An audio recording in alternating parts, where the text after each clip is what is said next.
And it's everywhere. It's in every state. It's in every country.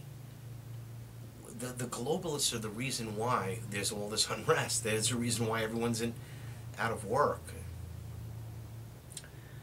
And this militarization is well documented. I mean, for example, this is writing in the Atlantic, Arthur Risner and Joseph Hartman note, a proliferation of incidents of excessive military-style force by police SWAT teams in recent years is as a result of police departments relying more on black-garbed, body-armored specialists to carry out routine domestic police work. That's right. They go into these, slam into these houses on family situations. You're at home with your, you have, maybe there's something to do with the DCF, again, back into this whole system.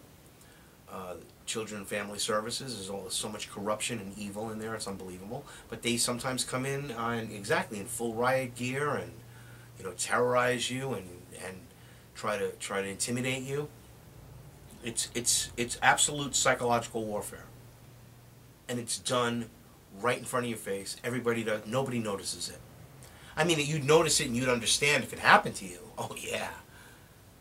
And if you talk to anybody that it's happened to, and if you know anybody that's happened to, and what's going on with that, and you start researching DCF and other people like Martha Dean, who ran for, unfortunately she lost, but she ran for, here in Connecticut, she ran for Attorney General, and is a big advocate for it, and other people in the state, and it's true. It's so pervasive, it's unbelievable. Anyway, this rising police state is not by accident. Okay, crime isn't going up. In fact, the interesting thing about it, if you look at this on a graph, imagine that you have a rising incarceration rate and a lowered or a descending crime rate. So what it really means is that actually violent crimes, criminal crimes that we all, for all humanity, should be united to say these are evil things that people should be punished for, are the minority of the violations that people are in prison for. Do you understand? They are the minority. So 70% of people in prison are not in prison for raping people, for robbing people, for killing people, for stabbing people, for stalking people, for stealing from banks, from bank stealing from customers, from clients, from all the white-collar crime to all the blue-collar, sniveling, disgusting, scum-of-the-earth crime, like this Commissar Jeffsky, who's getting his family to try to plead for his life. He's scum, I mean, he did a horrible thing. I know that he's got a bad life, but he's scum, and this is part of the whole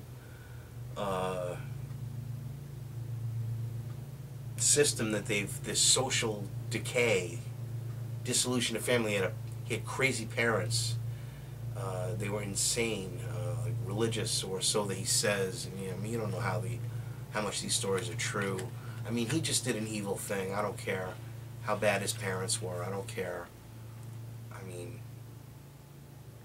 and I don't know if it's necessarily, you're talking about an eye for an eye. I mean, this is a type of a guy where I think it would be more important that you try to find a way to understand why this motherfucker would be so evil.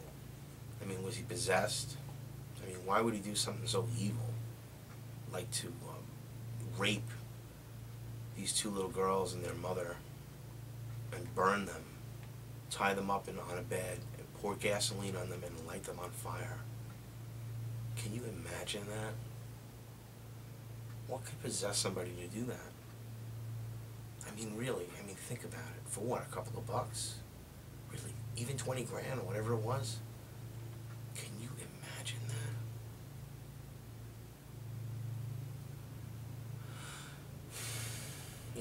We fortunately, these people are really, honestly, and they are the minority in our society. But how do we handle these people? Do we kill them? Personally, I think that you look at it as like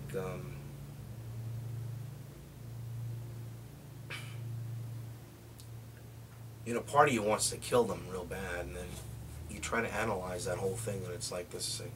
You don't want to put them on your dime either. Maybe you should make them work. Maybe there should be like instead of like the alternative to the death would be that you have to like do like a lifetime of service for the community, and even rehabilitate yourself, but for no pay and no freedom. You have to maybe have some sort of there's got to be some. I shouldn't say no. That's not even right. Wow, I might actually be evolving into it. This is a great idea. Instead of putting somebody to life and paying for them, to sit in a jail cell so they can look at them, why shouldn't they do things that would give back to the community, that would be positive for people? Why shouldn't they consider helping people, doing good things instead of all this, putting you in a box and torturing you because you tortured people? Well, I mean, wouldn't that really honestly be more of a, I hate to use the word Christian because it's just such a overused euphemism, but wouldn't that just be the right thing to do? Think about it. I mean, you did a really bad thing. You made a horrible mistake. I mean, these people. I mean, can't think of much more sick thing that you could do. And you want to stab them, you want to beat them, you want to kill them on a primitive level.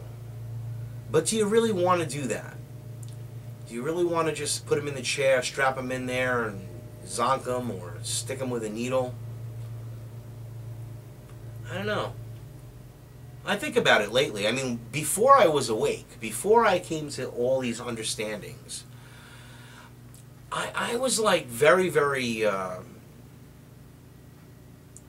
everything was sort of cut and dry. And I think this is important because anybody out there that might not know or is just like trying to like inquire about this or is listening, that just, hey, if you heard that honking, I have an "End the Fed" sign outside, and you will hear people honking all day long, and that's what the honk was for.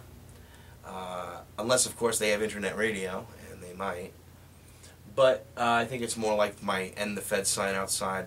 We do have to end the Fed. But all of these things that are happening and are hard to believe if you're not really aware, and it does take a little time to come to this understanding. But we are in this police state that's rising, and if you start thinking about it and you start looking at it and you start noticing things and you start really being aware and not watching, who's got America's Got Talent or or any of these other, bubblegum shows, which, honestly, there are a lot of great talented people, and they utilize these people to distract the American people. Now, listen, personally, I'm a musician myself, I'm an artist, and I think that everybody should, it's great, and music is great, and performing is great, and going on TV is great, and all this other stuff, and touring the world is great. All these things are great, I agree. But when you have the manipulation of the controlled media, of how they cover that and who they decide to cover and what angles they make and which storyline they take and why they don't like this and why they only push that, you start to realize that there's a controlled society going there. Now, I went to film school and I was asleep for many years. Again, I'm going into my understanding here of my personal experience. And I was very cut and dry. It was very black and white, like I said just a moment ago. And it was the kind of a black and white where it was like, this is bad and that is good. And, I never could perceive that a collective group of, really a small group of individuals could control the world through their networks and through their spiderwebby conglomerate attachments. And I didn't see things like, you know, that people would, you know, I don't know, I was asleep. And to try to understand that is just to say, well, listen, I was, you know, I mean, we got our lives. I wasn't thinking about that or whatever. I try to understand how did I think when I wasn't aware, you know, because society had me like lulled to believing their perspective, their newspaper perspective, their television perspective, even radio and anything else. Music, of course. I mean, I always wondered about the music business. I mean, it's definitely, well, they say, oh, it's a hard business, but it's a controlled business. There's a reason for everything. Same thing with the film business. And the commercial business, it's very interesting that they are looking for specific things. And I mean, yeah, you could write a script to tailor a certain thing, but I'm talking way beyond a script. I'm talking about they're trying to project messages, specific messages, and they do. And that's how it works. And then there are people that are going to be, that they select. It's not like you get selected by, you know, well, you show them, they select you. You can't find them. It's not going to happen that way. That's an interesting fact. In all of the elite operations, not just in the media, but in these mega corporations and the banks, they work under the very same principle. But of course, there's not as much glam and as much glamour or whatever else you want to call it to being a banker or to being, you know, a trader. But it's a quiet success. It's a you know, some of these people on Wall Street, some of them make 10 times what these Hollywood stars that you think are so wealthy and everything make. So it all depends on what you want to call success. And then there are people, I think, that are the most successful people that don't even make $100,000 a year, and they're the most successful people. They don't make $50,000 and they're the most successful people. Success is an overrated statement. Again, social control. What we perceive to be success is the elitist point of view. They make you chase the carrot. There's a carrot. You know, the Illuminati create this pyramid, and then they have all this wealth and power and show you all these beautiful things and all these beautiful places, and you'd want to get this and all these things to attain.